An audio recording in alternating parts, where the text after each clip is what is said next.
실제로 우리가 현실 세계 속에서 그리는 원은 하나같이 뭔가 다 좀 불완전하죠. 놀랍게도 현대과학이 증명해낸 사항이기도 하죠. 양자역학, 원소의 원재량들, 수학에서의 차원론, 공교롭게도 이 플라톤의 견해랑 은근히 잘 맞아떨어지죠.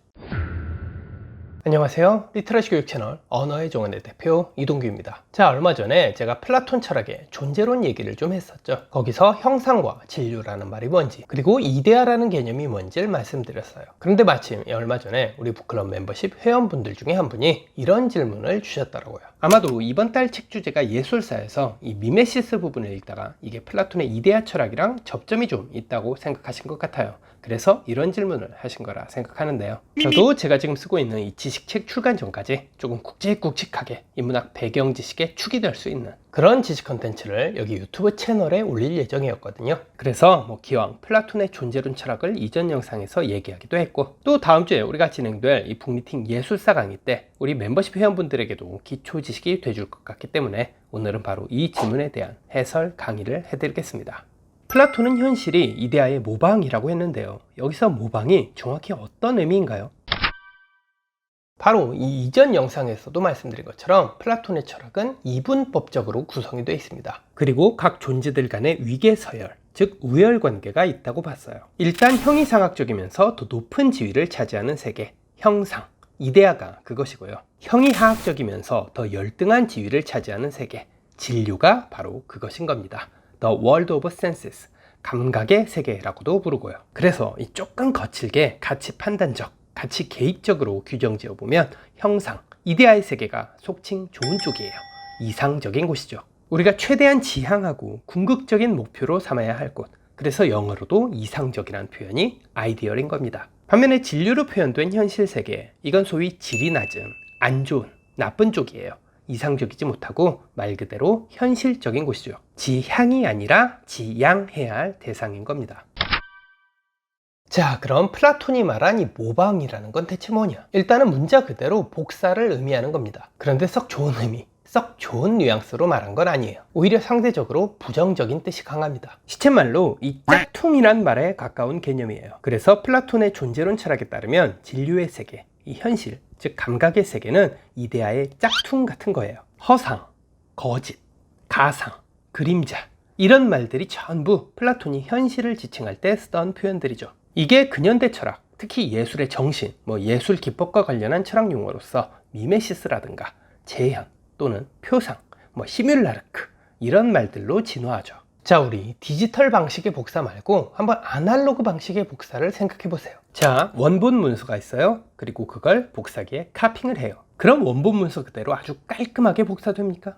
막 너무 완벽하게 복사돼서 이 복사된 문서랑 원본이 서로 전혀 구별이 안 되나요? 구별이 너무 잘 되죠. 이 복사된 건 티가 딱 나요. 뭔가 어설프고 묘하게 지저분하거든요. 약간씩 일그러졌거나 조금씩 깨진 부분도 있고, 플라톤이 보는 형상과 진료 간의 관계, 또 이데아와 이 감각 세계관의 관계 역시 이런 식이었던 거죠. 이데아는 아주 조화롭고 완벽한 일종의 표본, 원본이에요. 하지만 현실, 이 감각의 세계는 조화롭지도 못하고 완벽하지도 못합니다. 이데아랑 비슷해 보이지만 까보면 하자가 있어요. 플라톤은 이 이유가 바로 진료의 한계, 즉 이데아를 본뜬 물질, 바로 그 재료 자체의 한계 때문이라고 봤습니다. 물질적 원소는 늘 이 어김없이 하자가 있게 마련이라는 거죠.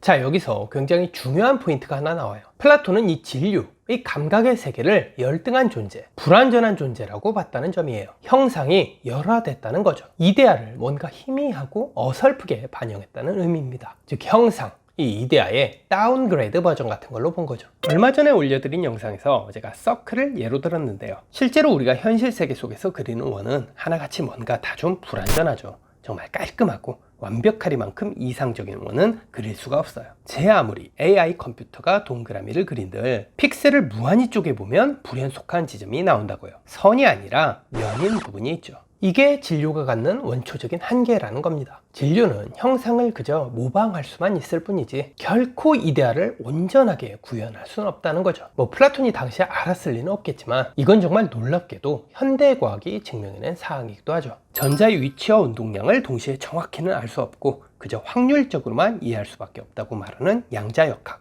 정확히 정수로 나눠 떨어지지 않는 원소의 원재량들, 우리가 실제 현재로 지금 경험하고 있는 3차원은 4차원의 그림자에 불과할지도 모른다는 수학에서의 차원론. 이런 것들이 공교롭게도 이 플라톤의 견해랑 은근히 잘 맞아떨어지죠.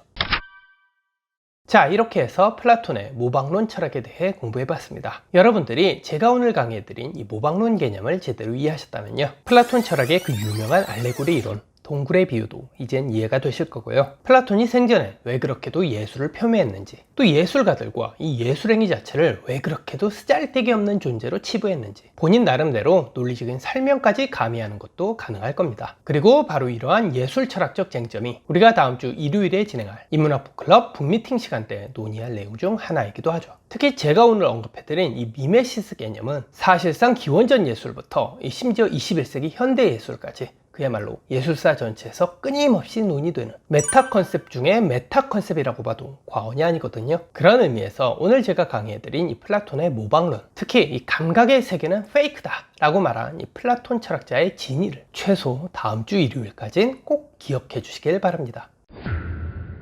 자, 마지막으로 제 채널 강의 영상에서 늘 그랬듯이 오늘 강연 내용과 관련한 과제물, 과제 콘텐츠를 드리겠습니다. 자신이 직접 쓴 과제 결과물이라든가 스피치, 에세이, 논술 글쓰기에 대한 피드백을 받고 싶으신 경우, 또는 영상 발제문에 대해 제가 직접 작성한 예시 답안이 필요하신 경우, 그 외에도 국어 공부법이라든가 인문학 공부법, 독해법, 독서법, 시간 관리나 멘탈 관리 등에 관한 클리닉 상담 및 코칭이 필요하신 경우, 영상 아래쪽 설명란에 적힌 1:1 온라인 상담 링크를 타고 신청해 주시면 됩니다. 제가 자주 영상에서 말씀드리는 것처럼 유튜브 강의를 그냥 보고 듣는 걸로만 끝내는 것보다 직접 글로 쓰고 말로 표현하는 것만큼 자신의 인생을 혁신적으로 바꾸는 공부법도 없습니다. 부디 여러분들의 그 소중한 삶 절대 썩히지 마시고 꼭 한번 실천해 보세요. 그럼 오늘 영상은 여기에서 마치겠습니다. 지금까지 시청해주신 점 감사합니다. 오늘도 여러분들 모두